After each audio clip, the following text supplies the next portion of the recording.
Dios les bendiga, Dios les guarde, bendiciones para todos los que nos ven en el canal. Que el Señor les bendiga grande y poderosamente en esta hora. Otra vez con ustedes compartiendo la serie llamada Un Encuentro con los Avivadores, la cual le queremos compartir de George Whitefield. En el capítulo anterior hablábamos, en el capítulo 43, hablábamos sobre cuando George Whitefield se quedó con Jonathan Edwards, uno de los grandes avivadores que encendió también el fuego de Dios en su vida y vino a predicar en su iglesia, en la iglesia donde él estaba, y ahí estuvo con ellos, la cual impactó la vida de Jonathan Edwards, su esposa Sara, y fueron bendecidos con George Whitefield en su casa. Eso hablábamos en el capítulo anterior. En este vamos a hablar amigos, enemigos y admiradores delirantes. La biografía de George Whitefield. Dice, en el año 1741 fue de intensa actividad para George Whitefield. Lo invitaron a Escocia, donde un avivamiento más grande que cualquiera del que él hubiera sido testigo se produjo durante su ministerio. Se casó con una viuda, Elizabeth Burnell James. Sin embargo, el matrimonio le ofreció más convivencia que consuelo, ya que entró a él con una sensación de obligación más que por un sincero interés romántico. George Whitefield se casa con esta viuda, quizás no por amor, sino porque él necesitaba una compañera en el ministerio y que lo apoyara también con todas sus labores en el ministerio. Dice, ese también fue el año de su ruptura con los Wesley, en relación con la doctrina de la predestinación, ruptura que lo afectaría más profundamente que cualquier otro hecho. Los debates públicos que causaban divisiones y que duraron casi un año, crearon dos campos entre los metodistas, el campo de la gracia gratuita de los Wesley y el campo calvinista de Whitefield. Ellos tuvieron aquí una ruptura de ministerio y de amistad, por lo que George Whitefield predicaba con una pasión diferente a los Wesley. Los Wesley eran más religiosos y llevaban una doctrina más rígida. Esa es la iglesia metodista. Y por eso hubo ese problema entre ellos. Entonces dice así. Dice de la siguiente manera. El campo de la gracia gratuita de los Wesley y el campo calvinista de Whitefield, dos grupos separados de sociedades, estaban en ascenso.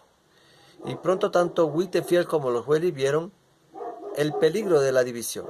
Se dieron cuenta de que la oposición que sentían el uno por el otro no era tan fuerte como la oposición entre sus seguidores. ¿Qué pasaba? Esta ruptura que hubo entre ellos empezó a surgir algo muy complicado. ¿Por qué? Porque los que seguían a George Whitefield y los que seguían a Wesley, empezó a haber un choque entre ellos, como los equipos de fútbol. Que si van a uno, que si van a lo otro, entonces hay ese choque entre los hinchas, como le dicen, los fanáticos, los que van a los equipos.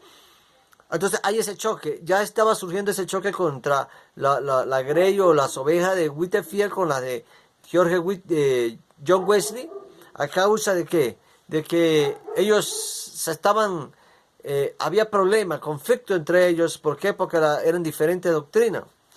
Pero ellos se dieron cuenta, a Dios gracias, que se dieron cuenta de lo que estaba aconteciendo, lo que estaba pasando por esa separación, por esa ruptura. Dice, es más, George nunca tuvo ningún interés en las demandas que podía conllevar comenzar su propia denominación, mientras que John Wesley era especialmente talentoso en lo que tenía que ver con el liderazgo administrativo y la organización. George Whitefield nunca tuvo ese deseo de formar su propio ministerio, aparte. Pero John Wesley tenía algo diferente que George Whitefield. Era que John Wesley podía administrar 20,000, 30,000, 50,000 personas dentro de la iglesia y mantenerlas ahí. porque él fue llamado para pastor. George Whitefield era más que todo evangelista. Él podía reunir toda esa cantidad de personas, o sea, el Espíritu Santo por medio de él, pero no la podía sostener. Tenía que llevar a la iglesia para que el pastor las administrara. Entonces, dice, ninguno podía tolerar estar separado. Dice, en espíritu, del otro durante mucho tiempo. Aunque sus amistades se reanudarían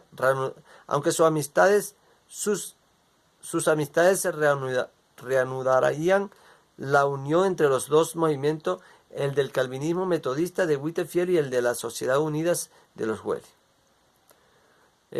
Dentro de poco se iban nuevamente a unir esa confraternidad de los calvinistas contra los metodistas, ¿verdad?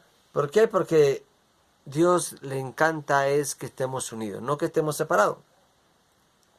Dice, habiendo conquistado Inglaterra y América del Norte, George desplazó su objetivo hacia el avivamiento de Escocia, en Escocia. Dice, los presbiterianos escoceses estaban ansiosos de recibir la visita de George. Como todos eran calvinistas, los colonos norteamericanos y los escoceses eran espíritus afines en el siglo XVIII. Ambos territorios se percibían a sí mismos dentro de las periferias del control británico y luchaban por sus propias identidades nacionales. George visitaría Escocia 14 veces y experimentaría una profundidad que no había visto en el resto de Gran Bretaña, ni en las colonias. Dice que él experimentaría algo que él no lo había visto anteriormente. Era que en este país, en Escocia, había gente que estaba apasionado. Estaban apasionados por la palabra del Señor. Estaban sedientos a la palabra del Señor. Y no hay algo más maravilloso cuando hay un pueblo sediento de la palabra de Dios que anhela que la palabra del Señor llegue a su vida y que cause un efecto en su vida. Eso es algo tan maravilloso porque la gente empieza a recibir de presencia de Dios cuando están sedientos de la palabra del Señor. Dice, años más tarde recordaría el gozo que siempre había encontrado en hablarle a los escoceses. Continuamente estaba impresionado por el crujido que hacían al abrir las Biblias, tan pronto como mencionaba el texto. Estaban ansiosos de la palabra del Señor. Por eso que agarraban la palabra del Señor y se escuchaba quizá el crujido, las hojas. ¿Por qué? Porque ellos estaban ansiosos por leer lo que Whitefield le llevaba o que Dios le llevaba por medio de Whitefield. Dice, puso en el mapa a un pequeño pueblo llamado Cambuslang, al sudeste de Glasgow. Después de haber predicado para 20,000 personas 2 veces en un día y a 30,000 al siguiente, las simples cifras no eran tan inusuales para George como los efectos de este acontecimiento de predicación en particular. O sea, George Whitefield estaba totalmente acostumbrado a predicarle a 20,000, 30,000 personas y aún hasta más.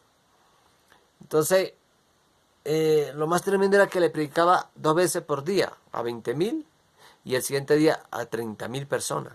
O sea, un hombre que no se detenía por nada, un hombre que no decía estoy cansado, no puedo, estoy agotado, no. Muchas veces nosotros como predicadores vamos y ministramos en una noche o en un día y después llegamos a la casa casi muertos y no queremos ir a orar por nadie. Algo que no debemos tener nosotros es que si nos llamaron para ir a orar, vamos a orar. No decir, no, es que estoy cansado, es que la administración me dejó cansado, me dejó agotado. No, debemos decirle al Señor, Señor, dame nueva fuerza, porque Él es el que le da nueva fuerza. La palabra del Señor dice que Él le da fuerza al que no tiene ninguna. De tal manera que el Señor es el que le da nueva fuerza a aquellas personas que le creen a Él. Amén. Dice, nunca antes había presenciado el hambre por la presencia de Dios entre aquellos a los que les predicaba. Se armaban carpas enormes para acomodar a los miles de personas que deseaban participar en la comunión, mientras que la adoración y la oración continuaban hasta tempranas horas de la mañana. George escribió lo siguiente. George Whitefield, eso fue lo que le impactó a él de este país. era que había gente sedienta de la palabra del Señor. Había gente que anhelaba, que deseaba la presencia de Dios y por eso llevó un impacto en su vida.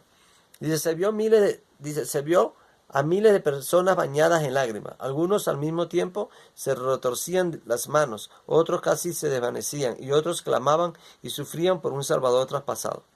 Toda la noche en distintos grupos se escuchaba a las personas orar y alabar a Dios. Era como la Pascua judía en tiempo de Josías, en tiempo del rey Josías, que todos estaban sedientos y apasionados por la palabra del Señor. Entonces acá nos enseña que eso fue lo que impactó la vida de George Whitefield, que no lo había visto en otros lugares. Era que había gente sedienta de la palabra. Había gente que buscaban de la palabra, que necesitaban, que anhelaba la palabra del Señor. Y eso es lo que Dios está esperando también en estos últimos tiempos.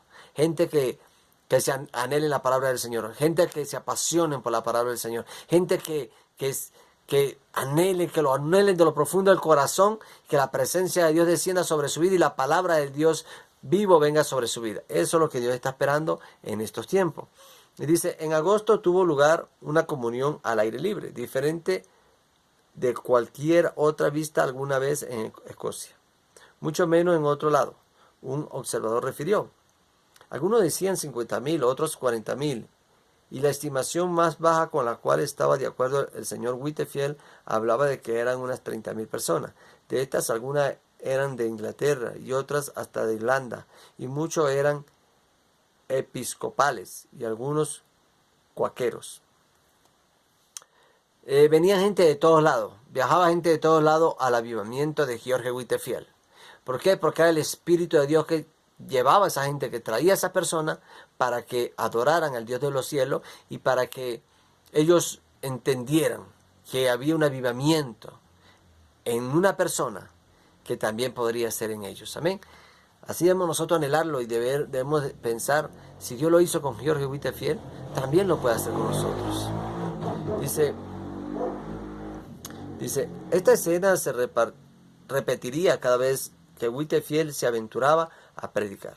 Se dice que el fuego que ardía durante esos avivamientos de Cambuslang encendieron a toda Inglaterra. ¡Wow! Gloria a Dios. Los avivamientos, ese fuego que ardía en un lugar donde estaba Whitefield predicando, encendía toda la nación, todo el país. Era el Espíritu de Dios que obraba. Dice, de los impactos de George sobre sus oyentes en Escocia, el doctor John Wiley escribió, toda la multitud permanecía quieta y como un solo hombre. Estaban pendientes de sus labios y prestaban gran atención, mucho con la impresión profunda de las grandes cosas de la religión y de las preocupaciones de la eternidad. Además del impacto de largo alcance de los sucesos de Cambuslang, el avivamiento estaba en marcha en todas las islas británicas. John Wesley predicaba en el siempre atestado Foundry, en Londres. Charles Wesley predicaba a miles de personas en Bristol y Gloucester. Y Howell Harris, compañero y admirador calvinista de Whitefield, había iniciado el avivamiento en Gales. Gloria a Dios. Era un admirador de George Whitefield y era calvinista. Este hombre, Howell Harris, había empezado también un gran avivamiento en Gales, la cual también Evan Robert marcó una historia tremenda en Gales. Fue algo tan maravilloso. Dice, George comprendió que su llamado principal era ser un testigo itinerante, sin atarse a ningún lugar ni iglesia en particular, mucho menos a un país. Nunca podría presidir, como hacía Wesley, una creciente red de sociedades. Elijo una vida de peregrino itinerante, escribió John Wesley. Por otro lado, rehusó enviar predicadores donde él no podía dirigir la formación de sociedades, y sentía que el gran avivamiento en Estados Unidos y Escocia se apagaba en gran medida porque los convertidos de George carecían de un discipulado eficaz. Pensaba que no podía mantener el rumbo sin una escritura de liderazgo eficaz. George Whitefield era el gran predicador que conquistaba las almas, pero John Wesley era el gran predicador que retenía las almas, que enseñaba las almas, que las nutría con la palabra del Señor. George Whitefield era el que impactaba con el avivamiento. Eso era la multitud de George Whitefield, pero él era más que todo una persona evangelista que iba por las naciones predicando la palabra. Por eso dice que no se ataba a una iglesia, a un lugar, a un país. No, él necesitaba ir de países en países. Y eso iba impactando porque iba recorriendo el avivamiento a nivel mundial. Dice que George apreciaba el talento de John Wesley para guiar y disciplinar a su creciente congregación. Y Wesley reconocía que ninguna otra persona, desde los apóstoles, llamó a tantos miles tantas miriadas de pecadores al arrepentimiento. En Gales, George se unió a su amigo Howell Harris, que estaba estableciendo sociedades metodistas sin ayuda en toda la región. Este Harris estaba recorriendo toda la nación de Gales, colocando iglesias en cada lugar donde él pudiera llegar, donde él pudiera alcanzar. Pero allá llegó George Whitefield en su apoyo, como amigos, como compañeros de la palabra del Señor, y apoyarle en el ministerio que él estaba impartiendo en Gales y que estaba impactando a Gales. Dice, en Gales George se unió a su amigo Howell Harris, que estaba estableciendo sociedades metodistas sin ayuda en toda la región. Harris era un predicador de campo que padeció una grave persecución, pero su persistencia llevó el avivamiento a Gales, como sucedía en todos lados. En Gran Bretaña y América del Norte se añadían convertidos todos los días. Dice, George ayudó a Harris a formar la Asociación Calvinista Metodista no mucho después de que Harris le presentara a Elizabeth Burnell James, que se convertiría en su esposa. Harris fue decisivo para coordinar la primera reunión de George y Elizabeth, una viuda que amaba al Señor y estaba dedicada al movimiento metodista. George le había dicho a Harris que estaba abierto a la posibilidad del matrimonio y que esperaba encontrar una compañera para su obra en el ministerio. Él necesitaba una compañera para el ministerio, porque siempre viajar un hombre solo siempre trae complicaciones en los ministerios. Pero si viaja con su esposa, eso trae bendición en la familia y en los ministerios. Dice, Elizabeth aceptó casarse con George aun cuando él le dejó en claro que predicar el evangelio sería siempre su primer amor. Elizabeth tenía 36 años y George 26 cuando se casaron. ¡Qué maravilloso! Esta mujer le llevaba 10 años a George Whitefield. Pero había algo tan maravilloso, era que George Whitefield con 26 años de edad reunía hasta 60,000 personas. Estaba conquistando naciones. Estaba predicando la palabra del Señor porque le apasionaba. Incluso le dijo a su esposa que predicar el evangelio sería su primer amor y su único amor. O sea, estaría primero que ella predicar el evangelio. Ella lo aceptó porque era una viuda y una mujer ya madura y que amaba al Señor también. Entonces, en noviembre de 1741, durante su semana de luna de miel, George predicó 2 veces por día, menos de un mes. Después ya estaba de nuevo de viaje. Pocas veces vería a su flamante esposa o hablaría de ella. Se dice que 2 meses después de su casamiento, dijo, «Oh, aquel bendito tiempo en que no nos casaremos ni nos daremos en matrimonio, sino que seremos como ángeles de Dios». Santo Dios. George Whitefield, un itinerante predicador, un avivamiento que tenía sobre su vida, un avivador que donde llegaba impactaba a las naciones, donde llegaba George Whitefield, las vidas eran impactadas, las almas eran impactadas, a pesar de que no había la capacidad para un lugar donde pudiera reunir más personas, donde tuviera un micrófono para poder predicar a más personas, la gente se mantenía intacta, tranquila, escuchando, y otros mirándole su boca para ver lo que decía. O sea, algo tan maravilloso, era sediento de la palabra de Dios. Había sed de la palabra del Señor, había hambre de la palabra del Señor. Y George Whitefield se casa con esta mujer, pero en su luna de miel, Predicaba 2 veces por día, aún así. Y al pasar el mes, ya estaba de viaje. Y pocas veces veía nuevamente a su esposa. Pero su esposa se mantenía fiel a Jorge Whitefield, porque era una mujer temerosa de Dios. Las mujeres que son temerosas de Dios se mantienen fieles a su esposo. No importa si su esposo está de misión, si está de misionero, si ella está en Perú y él está en China. No importa.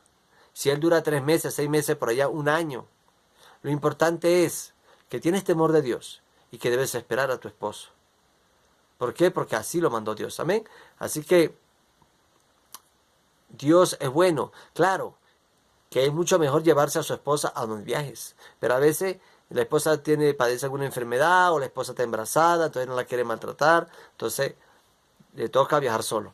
Pero de resto, viajar con su esposa. Me gusta pues, y es nuestro ministerio estar con mi esposa. Compartir con mi esposa las prédicas. Predicamos juntos, damos charlas juntos. O sea, y mis hijos también que nos hacen parte del ministerio. Así que Dios te bendiga, Dios te guarde. Y esto fue un encuentro con los avivadores. Bendiciones, Dios te bendiga.